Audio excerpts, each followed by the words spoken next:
दोस्तों नमस्कार। कुंभ राशि वाले मेरे मित्रों, आप सभी का ज्योतिष के इस बेहद ही खास और आपके जिंदगी में बहुत बड़े बदलाव लेकर आने वाले एक खास कार्यक्रम में बहुत बहुत स्वागत है। हृदय से अभिनंदन है। दोस्तों, आपके आसपास घूम रही है यह एक देवी, और ये कोई साधारण देवी नहीं है। इनका आपसे बहुत गहरा नाता है और ये देवी आपको आपके जीवन के बारे में 5 खास बातें बताना चाहती हैं। आपको इन देवी के बारे में जानना बहुत अधिक आवश्यक है।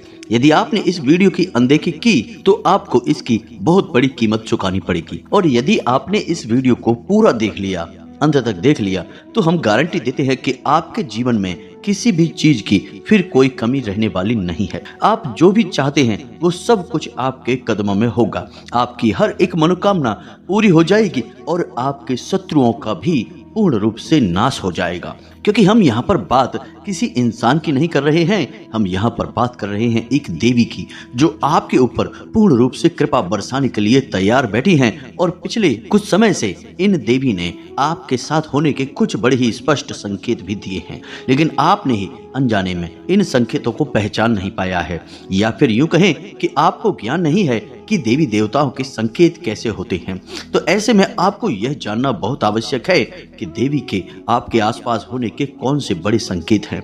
उन संकेतों को भी हम आपको बताएंगे, साथ ही साथ हम इस देवी के बारे में आपको संपूर्ण जानकारी विस्तार से देंगे। और इन सबसे महत्वपूर्ण बात कि ये देवी आखिर आपसे चाहती क्या है और कौन सी है वो 5 खास बातें जो ये देवी आपसे कहना चाहती हैं। क्योंकि दोस्तों, इन्हीं बातों में छुपा हुआ है आपके एक स्वर्ग जैसे सुंदर भविष्य का रहस्य। तो आप वीडियो को पूरा देखें, बस हमारा आपसे यही एक निवेदन है। क्योंकि दोस्तों, इस तरह के वीडियो बनाने में बहुत मेहनत लगती है। हम और हमारी पूरी टीम दिन रात मेहनत करके आपके लिए सर्वोत्तम ज्ञान का भंडार लेकर आते हैं और वीडियो के रूप में आपके सामने प्रस्तुत करते हैं। ऐसे में यदि आप इस वीडियो को पूरा देखेंगे तभी आपको संपूर्ण ज्ञान प्राप्त होगा और आप अपने जीवन को पूर्ण रूप से बदल पाएंगे। भगवान श्री कृष्ण ने गीता में कहा है कि हे वत्स, अधूरा ज्ञान एक 2 धारी तलवार के समान होता है। यह न केवल अपने धारक को चोट पहुंचाता है बल्कि ज्ञान की मूलभूत जड़ों पर भी घात करता है, यानी कि 2 तरह से नुकसान पहुंचाता है। पहला तो यह कि यह आपको आभास कराता है कि आपके पास ज्ञान है, और दूसरा तो यह कि यह आपको सही ज्ञान का आभास कभी होने नहीं देता, आपको भ्रम में रखता है। तो इस 2 धारी तलवार को आपको अपने पास नहीं रखना है, आपको आज संपूर्ण ज्ञान ले लेना है और इस वीडियो को पूरा देखना है। जी हाँ दोस्तों, तो चलिए बिना समय गवाए आज के इस वीडियो को प्रारंभ करते हैं। लेकिन वीडियो को प्रारंभ करने से पहले आपसे हमारा वही एक हमेशा की तरह निवेदन है कि पूरे भक्ति भाव से, पूरे निवेदन के साथ, पूरे भाव के साथ माता को याद करते हुए सच्चे मन से कमेंट में जय मां भद्रकाली कृपा करो 3 बार अवश्य लिखना। आपका भाव जितना गहरा होगा, आपकी भावनाएं जितनी शक्तिशाली होंगी, माता आपकी ओर उतनी ही तेजी से आकर्षित होंगी। और दोस्तों, मां भद्रकाली शक्ति का शुद्ध स्वरूप है, और जिनके ऊपर हो गई मां भद्रकाली की कृपा, उनका तो फिर कोई बाल भी बांका नहीं कर सकता है। यह तो आप भी जानते ही हैं। तो दोस्तों, बिल्कुल भी संकोच मत करना, कमेंट बॉक्स में जय मां भद्रकाली कृपा करो भर के रख देना। साथ ही साथ यदि चैनल पर आप पहली बार आए हैं तो चैनल को सब्सक्राइब करके बगल में जो घंटी का निशान है उसे भी दबाना बिल्कुल ही ना भूलें। दोस्तों, इससे हमारा लाखों करोड़ों का मनोबल बढ़ेगा और यह बिल्कुल ही फ्री है, तो आपका कुछ भी नहीं जाएगा, लेकिन हमारा बहुत अधिक मनोबल बढ़ जाएगा। साथ ही साथ दोस्तों, आप हमारे चैनल परिवार के सदस्य भी बन जाएंगे। हम आपको बता दें कि कल से आपका एक नया जीवन शुरू हो जाएगा, क्योंकि आप हमारे इस वीडियो को देखने के बाद सतर्क हो जाएंगे, जागरूक हो जाएंगे, और इस देवी का पूरा लाभ आप अपने जीवन में ले पाएंगे। क्योंकि ये देवी आई ही हैं आपके जीवन को सुंदर बनाने के लिए, आपके जीवन में खुशियों की नदियां बहाने के लिए। तो ऐसे में हम आपको बता दें कि इस दुनिया में हर इंसान इतना भाग्यशाली नहीं होता है जितना कि आप हैं, क्योंकि हर एक इंसान के जीवन में इस प्रकार की सुंदर घड़ियां नहीं आ पाती हैं। लोग जीवन भर मेहनत करते हैं, प्रयास करते रहते हैं और कामयाबी कभी छू भी नहीं पाते हैं, क्योंकि उनके जीवन में कभी शुभ घड़ी आती ही नहीं है, और यदि आ भी जाती है तो वे जातक उस शुभ घड़ी से अनजान रहते हैं और वह कब आकर गुजर जाती है और उनका जीवन ज्यों का त्यों बना रहता है, उन्हें इस बात का एहसास तक नहीं होता है। तो दोस्तों, ऐसे में आप बेहद ही सौभाग्यशाली हैं कि आपको कम से कम कोई ज्ञान देने वाला तो है। कम से कम आपको आने वाली इन शुभ घड़ियों के बारे में पहले से ज्ञान तो मिल ही जाता है, या फिर यूं कह सकते हैं कि आपके कर्मों का फल ही अब आपको मिलने जा रहा है और आपने जानबूझकर अपने जीवन काल में आज तक कभी किसी को कष्ट दिए नहीं हैं। उल्टा हुआ यही है कि दूसरों को खुश करने के चक्कर में आप कई बार दुखी हो गए हैं, परेशान हो गए हैं। लोगों ने चाहे भले ही आपकी भावनाओं की कदर ना की हो, लेकिन दोस्तों, भगवान की नजरों से कुछ भी छुप नहीं सकता है। भगवान आंखों से नहीं देखते, भाव से देखते हैं और वे आपके हृदय को और आपके भाव को अच्छी तरह से जानते हैं। शायद इसी वजह से आपके जीवन काल में अब इतनी शुभ घड़ी आने वाली है। देवी का आशीर्वाद आपको प्राप्त होने वाला है, जिससे अब आपके सारे दुख तकलीफ दूर हो जाएंगे और आपका जीवन सुंदर और फूलों की तरह महकने वाला है। तो अब ऐसे में आपके लिए आवश्यक यह है कि आप इस दिव्य शक्ति के द्वारा दिए गए संकेतों को पहचान लें, क्योंकि यहीं पर तो वह चाबी छुपी हुई है जहां से आपके भाग्य का रास्ता खुलेगा। जब आप पहचान ही नहीं पाएंगे कि आपके आसपास कौन घूम रहा है, कौन सी देवी घूम रही हैं, तो फिर आप उस देवी से किस प्रकार संपर्क साधेंगे, किस प्रकार उस देवी को प्रसन्न करेंगे, क्योंकि यूं ही अंदाजा लगा लेने मात्र से कार्य नहीं बन जाते। दोस्तों, हमें सटीक ज्ञान होना आवश्यक है। तो ध्यान से सुनो, अब हम जो आपको बताने जा रहे हैं वही है आपके जीवन का सबसे महत्वपूर्ण ज्ञान। जी हाँ दोस्तों, हम आपको संकेतों के बारे में बताने जा रहे हैं। दोस्तों, हम आपको पहले भी अपने कई वीडियो में यह बता चुके हैं कि जब भी देवी देवता हमसे संपर्क साधने की कोशिश करते हैं तो वे संकेतों की भाषा में बात करते हैं। जी हाँ दोस्तों, याद रखें, देवी देवताओं की भाषा सांकेतिक होती है और हमें इन संकेतों को पकड़ना पड़ता है, समझना पड़ता है। तो अब ध्यान से सुनिए कौन से हैं वो संकेत। तो दोस्तों, सबसे पहला संकेत यह होगा कि ये देवी आपको स्वप्न के माध्यम से संपर्क करने की कोशिश करेंगी। जी हाँ दोस्तों, पहला संकेत यह है कि आपको नींद बहुत गहरी आएगी और ब्रह्म मुहूर्त में आपकी आंख अचानक खुल जाएगी। लेकिन हर 2-4 दिन के अंतर से आपको एक सपना ऐसा आ सकता है जिसमें देवी के स्वरूप का या फिर देवी के किसी प्रतीक का आपको दर्शन हो सकता है। जी हाँ दोस्तों, एक हमारे जानने वाले जातक हैं, उन्होंने हमको बताया कि उन्हें लाल कपड़ों में एक महिला अक्सर सपने में दिखाई दिया करती है। लाल कपड़ों में किसी महिला का दिखाई देना जो कि पूर्ण रूप से श्रृंगार किए हुए थी, बहुत ही सुंदर दिखाई दे रही थी और उस महिला को देखकर पता नहीं क्यों एक अजीब सा मातृत्व का भाव उत्पन्न हो रहा था और ऐसा लग रहा था जैसे कि बड़ा ही जीवन में शांति और सुकून का एहसास आ गया है। और यह सपने की बात है दोस्तों।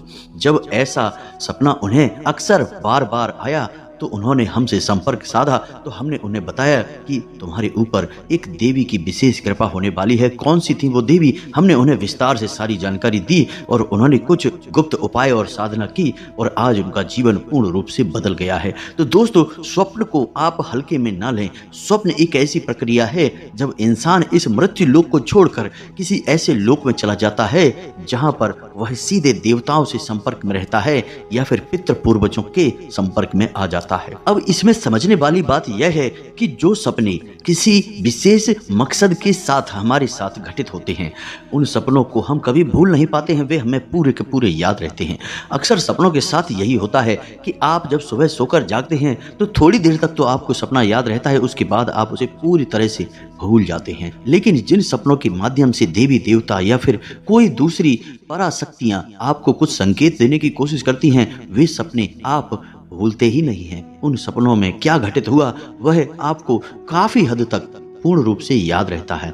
थोड़े बहुत आंशिक रूप से आप भूल जाएंगे, लेकिन पूरा सपना आपको याद रहेगा। यही इस बात का प्रमाण होता है कि दैवीय शक्तियां आपसे संपर्क करके कुछ कहना चाहती हैं, कुछ बताना चाहती हैं। अब सुनिए दूसरा संकेत। दूसरा संकेत यह है कि आपके जीवन में जो भी मुसीबतें हैं, जो भी परेशानियां हैं या फिर कोई नई बड़ी मुसीबत या परेशानी आएगी, आप उस मुसीबत या परेशानी से साफ साफ बचकर निकल जाएंगे। वह परेशानी केवल आपको छूकर चली जाएगी, आपका कुछ भी बिगाड़ नहीं पाएगी। दोस्तों, जैसे मानकर चलिए कि कोई दुर्घटना होती है, एक्सीडेंट होता है, किसी गाड़ी को कोई इंसान चला रहा होता है या उसमें बैठा होता है, तो दुर्घटना में वह गाड़ी पूर्ण रूप से टूट जाती है, उसका पूर्ण रूप से विनाश हो जाता है, परंतु बैठे हुए का या फिर चलाने वाले व्यक्ति का बाल भी बांका नहीं होता है, यदि ऐसा कोई संकेत है। मात्र ये तो एक घटना है, ऐसी कई और भी घटनाएं हो सकती हैं, जैसे कहीं कोई हादसा हो गया, झगड़ा हो गया, कोई बात हो गई, लेकिन आपको खूब पता था कि वहां पर आपको बहुत अधिक नुकसान हो सकता था, लेकिन आपका कुछ भी नहीं बिगड़ा, आप साफ साफ बच कर निकल आए। इसका स्पष्ट प्रमाण है कि आप दैवी शक्ति की शरण में हैं और आपके आसपास एक रक्षा कवच तैयार हो चुका है जो कि आपकी रक्षा कर रहा है। यह दैवी शक्ति का आपके आसपास होने का एक बहुत ही पुख्ता प्रमाण है दोस्तों। अब तीसरा संकेत ध्यान से सुनिए दोस्तों। अक्सर आपको मंदिर की घंटियां सुनाई देंगी, अक्सर आपको आसपास खुशबू होने का एहसास हो जाएगा। चाहे आसपास कोई भी खुशबूदार चीज मौजूद ना हो, जैसे अगरबत्ती या फूल पत्तियां कुछ भी ना हो, फिर भी आपको बढ़िया सुगंधित फूलों की खुशबू होने का एहसास होगा और थोड़ी ही देर में यह एहसास चला भी जाएगा। कभी कभी आपके रोंगटे अचानक से खड़े हो जाएंगे और कभी कभी आपको मंदिर की घंटियां या फिर शंख के बजने की ध्वनि अचानक से सुनाई देने लगेगी। अब चाहे समय कोई भी हो, दिन का समय हो, दोपहर का समय हो, सुबह शाम रात का कोई भी समय हो, ये घटनाएं आपके साथ अक्सर घटित होती रहेंगी। इसी के साथ साथ कुछ छोटे छोटे संकेत भी होते हैं दोस्तों, इन्हें भी जानना बहुत अधिक आवश्यक है।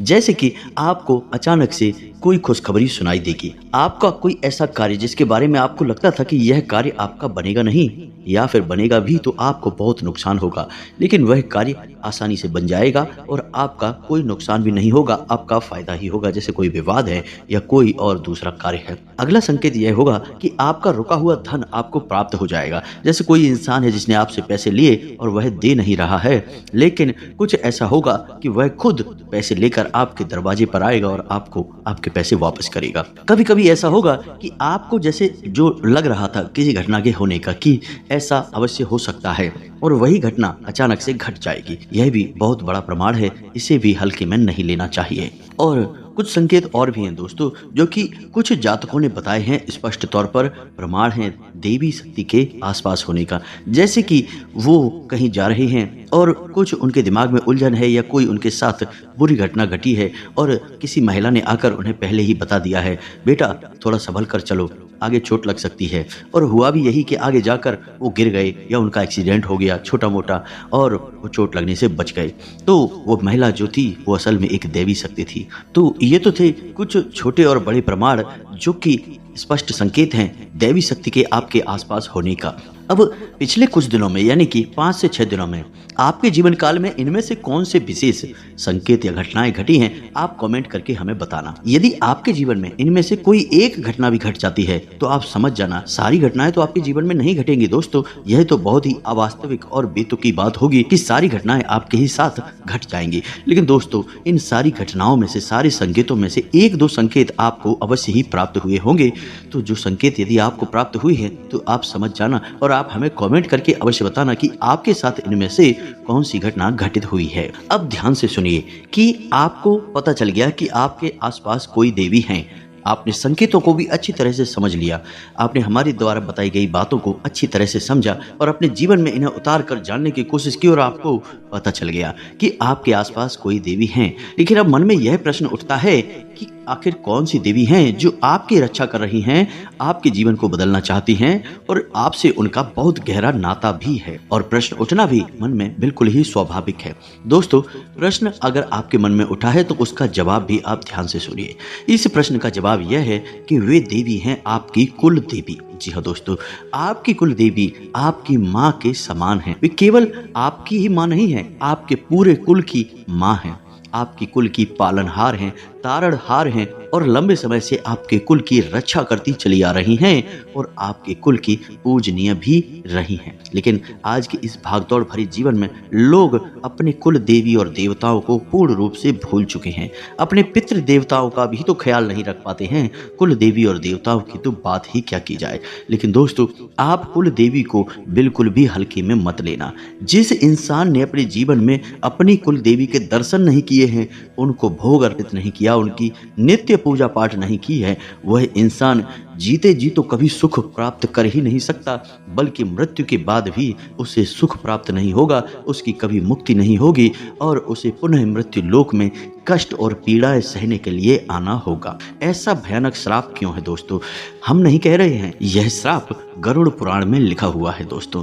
तो ऐसे में आपको इतना बड़ा श्राप आखिर लग ही क्यों जाता है? दोस्तों समझने की बात है कि एक इंसान है जिसका आपने खूब आदर सत्कार कुछ समय तक किया और उसके बाद कुछ समय बाद आप उसे पूरी तरह से भूल गए। अब वह इंसान यदि आपके आसपास आता भी है तो आप उसे पहचान भी नहीं पाते हैं और ना ही उससे आप बात करते हैं, तो यह उस इंसान का निरादर हुआ कि नहीं हुआ? आप खुद ही विचार करके देखिए।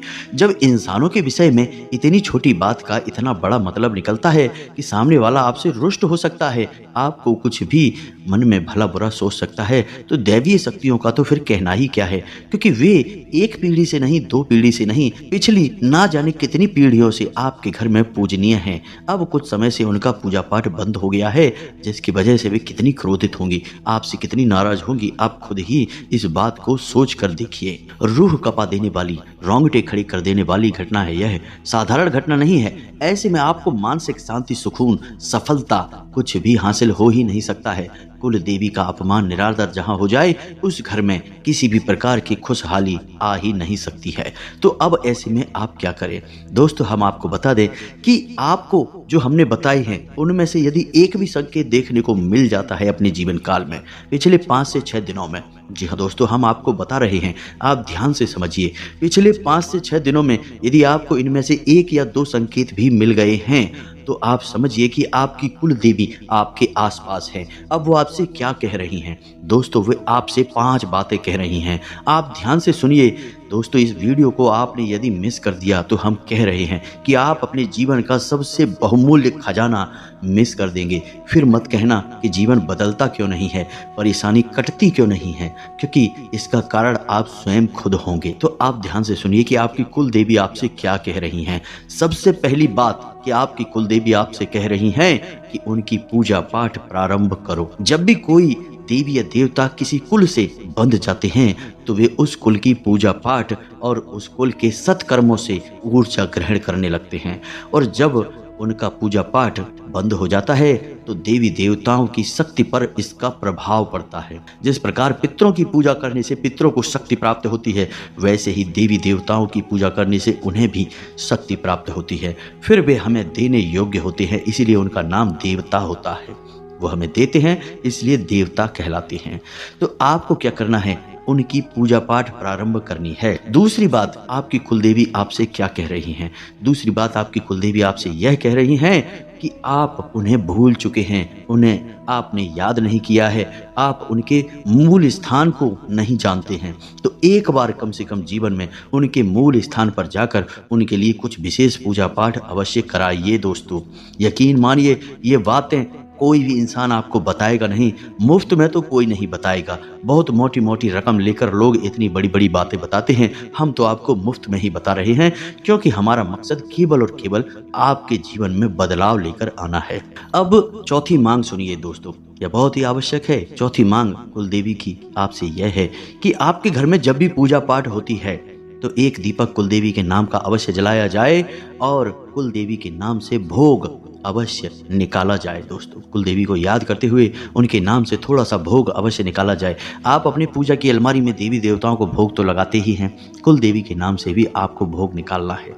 यह कुलदेवी की विशेष मांग है दोस्तों, याद रखना। अब पांचवी मांग दोस्तों, कुलदेवी की पांचवी मांग यह है कि आपके घर में जब भी कोई विशेष कार्य हो, यानी कि कोई भी दैवीय या फिर संस्कारित कार्य हो, कोई त्योहार आदि की पूजा पाठ हो, तब कुल देवी की भी पूजा की जाए, कुल देवी को भी याद किया जाए। बिना कुल देवी को याद किया गया कोई भी संस्कार पूरा नहीं किया जा सकता है। जिस घर में कुल देवी को याद नहीं किया जाता, भोग नहीं निकाला जाता, दीपक नहीं जलाया जाता, पूजा पाठ नहीं की जाती, उस घर में कोई भी धर्म कर्म संस्कार संपन्न नहीं होता, शुभ नहीं माना जाता। तो आपको इन बातों का ध्यान रखना है दोस्तों, संकेतों को पहचानना है, अपनी देवी की मांग को समझना है। अब सबसे महत्वपूर्ण बात कि कुछ जातक यह कहेंगे कि हमें तो पता ही नहीं कि हमारी कुल देवी कौन है, तो हम कैसे अपनी कुल देवी को पहचानेंगे, कैसे उनके बारे में जानकारी निकालेंगे। तो दोस्तों इसके दो तरीके हैं, आप ध्यान से सुनिए।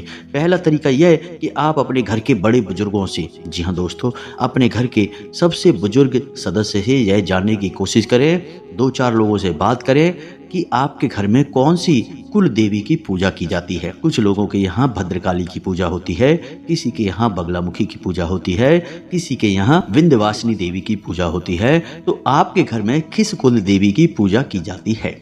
अब यदि आपके घर के बड़े बुजुर्गों को भी इसके बारे में पता नहीं है, तो फिर आपको करना होगा एक विशेष प्रयोग। जी हाँ दोस्तों, यह प्रयोग 7 दिनों तक चलेगा, थोड़ा सा कठोर रहेगा।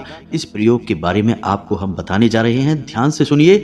इस प्रयोग को करने से आपकी कुल देवी आपको सपने के माध्यम से संपर्क करके स्वयं दर्शन दे के बताएंगी, या फिर कोई ना कोई और संकेत आपको प्राप्त होगा जिसमें आपको आपकी कुल देवी के बारे में पता चल जाएगा। जी हाँ दोस्तों, तो अब अपनी कुल देवी को पता लगाने का सबसे शक्तिशाली उपाय क्या है, इसे ध्यान से सुनिए।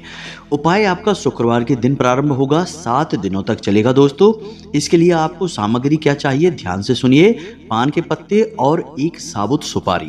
जी हाँ दोस्तों, पान के पत्ते आपको 7 लेने हैं और एक साबुत सुपारी लेनी है। सुपारी बिल्कुल भी खंडित नहीं होनी चाहिए, टूटी फूटी नहीं होनी चाहिए। अब आपका यह उपाय शुक्रवार के दिन प्रारंभ होगा सुबह के समय। तो नहा धोकर स्नान ध्यान करने के बाद, अपनी दैनिक क्रियाओं से निवृत्त होने के बाद आप अपने पूजा घर में जाएंगे और वहां पर आप एक चांदी का सिक्का लेंगे। इस चांदी के सिक्के को आपको लाल रंग का एक आसन बिछाना है, यानी लाल रंग का एक छोटा सा कपड़ा बिछाना है अपनी पूजा स्थली में ही, और वहां पर आपको इस सिक्के को रखना है। और इस सिक्के के ऊपर आपको वह सुपारी लेकर आई हुई रखनी है और उस सुपारी के ऊपर आपको जल की कुछ बूंदें छिड़कनी हैं। अब आपको गाय के घी का एक दीपक वहां जलाना है और हाथ जोड़कर प्रार्थना करना है कि हे माँ, हम भूल चुके हैं कि आप कौन हैं, लेकिन आप हैं हमारे कुल की रक्षक हैं। हमसे जो भूल चूक हुई है उसे आप क्षमा करें और नादान समझकर माफ़ करते हुए हमें किसी प्रकार का संकेत दें ताकि हम आपको पहचान सकें और आपकी पूजा पाठ प्रारंभ करके जीवन को धन्य बना सके। जी दोस्तों, इस प्रकार की आपको प्रार्थना करनी है और मौली अर्पित करनी है। सुपारी को आप जैसे ही मौली अर्पित करते हैं तो वह जागृत हो उठती है और गौरी गणेश का स्वरूप ले लेती है। जी हाँ दोस्तों, तो आपको मौली अर्पित करने के बाद कहना है कि माता आप वस्त्र स्वीकार करिए। इसी के बाद आपको सुपारी को थोड़ा सा सिंदूर लगाना है और फिर से प्रार्थना करनी है कि हे माँ, आप श्रृंगार स्वीकार करिए। और इसी के साथ आपको कुछ मीठा प्रसाद के रूप में, भोग के रूप में माता को अर्पित करना है और हाथ जोड़कर कहना है कि हे माते, आप भोग स्वीकार करिए। बस आपको इतना करना है। अब यह सुपारी और सिक्का वहीं पर रखा रहेगा और पान के जो पत्ते हैं उन पत्तों को भी आप हर रोज एक पत्ता माता को अर्पित करेंगे और उसके बाद उस पत्ते को अपनी जेब में रखकर घर से बाहर निकल जाया करेंगे। अब हर रोज आपको यही प्रक्रिया दोहरानी है। माता को भोग अर्पित करना है, नैवेद्य वगैरह अर्पित करके, प्रसाद वगैरह अर्पित करके और वस्त्र आदि और श्रृंगार आदि अर्पित करने के बाद आपको माता से प्रार्थना करनी है कि हे माँ, आप कोई संकेत दीजिए जिससे हमें आपके शुद्ध स्वरूप का ज्ञान हो सके और हम आपकी पूजा पाठ प्रारंभ कर सकें। इस प्रकार की आपको प्रार्थना करनी है। 7 दिनों तक आपको लगातार यह प्रयोग दोहराते रहना है और इस प्रयोग को दोहराते समय आपको कुछ चीजों का विशेष ध्यान रखना है। पूर्ण रूप से सात्विकता को अपने जीवन में शामिल कर लेना है। झूठ और किसी भी प्रकार का प्रपंच आपको नहीं करना है। नकारात्मक लोगों और नकारात्मक वातावरण से आपको दूर रहना है। किसी भी प्रकार की गलत खानपान की वस्तु आपको नहीं लेनी है, जैसे जुआ, मीट, मांस, मदिरा आपको बिल्कुल भी नहीं करना है और जितना हो सके उतना सात्विक भोजन लेना है। लहसुन, प्याज आदि का भी आपको त्याग करना होगा। 7 दिनों के लिए आपको जमीन पर ही शयन करना होगा और जितना हो सके उतना लोगों से कम बात करनी होगी। इन 7 दिनों के दौरान आपको भूले से भी किसी महिला का अपमान नहीं करना है और ना ही किसी भी भिखारी को अपने दरवाजे से खाली हाथ वापस जाने देना है। 7 दिनों के अंदर अंदर माता आपको या तो स्वप्न के माध्यम से या फिर किसी अन्य माध्यम से अपने होने का एहसास अवश्य करा देंगे कि उनका शुद्ध स्वरूप कौन सा है। साथ ही साथ दोस्तों हम आपको यह भी सलाह देंगे कि आप अपने घर के मुख्य दरवाजे की दहलीज पर शाम के समय गाय के घी का बना हुआ एक दीपक रोज जलाएं इन्हीं 7 दिनों तक, और दीपक की बाती का मुख बाहर की ओर करें।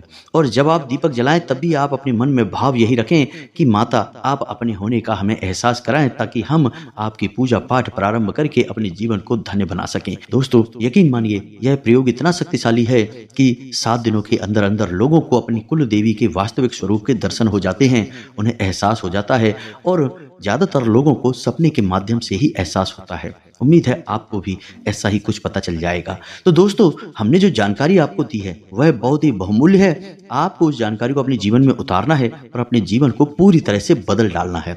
हम गारंटी देते हैं कि आपने सब कुछ यदि अच्छी तरह से समझ लिया है तो आपके जीवन को बदलने से दुनिया की कोई ताकत रोक नहीं सकती है। हजारों लोगों का जीवन बदला है तो फिर आपका क्यों नहीं बदलेगा। आप कोई इस दुनिया से अलग तो है नहीं दोस्तों, इस दुनिया में ही शामिल हैं। तो जो दुनिया के सभी लोगों पर कार्य करता है वह आपके ऊपर भी कार्य अवश्य ही करेगा। तो उम्मीद है कि सारी जानकारी आपको समझ में आ चुकी होगी। इसी के साथ साथ आज की इस वीडियो को विराम देते हैं। कमेंट में पूरे भक्ति भाव के साथ, पूरी श्रद्धा के साथ, हम तो ऐसा कहेंगे कि जैसे एक छोटा बालक अपनी माँ से दूर होने के बाद कितना भाव विभोर होकर अपनी माँ को याद करता है, ऐसे ही याद करते हुए कमेंट में जय माँ भद्रकाली कृपा करो 1 नहीं 3 बार लिख देना। जी हाँ दोस्तों, माता की कृपा आपके ऊपर निश्चित तौर पर हो जाएगी। भाव के आगे तो देवी देवता भी लाचार हो जाते हैं और आपकी मदद करने के लिए निश्चित तौर पर आ जाएंगे। जी हाँ दोस्तों, हमें पूर्ण विश्वास है। मिलते हैं अगले ज्ञानवर्धक वीडियो में, तब तक के लिए धन्यवाद। जय माता की।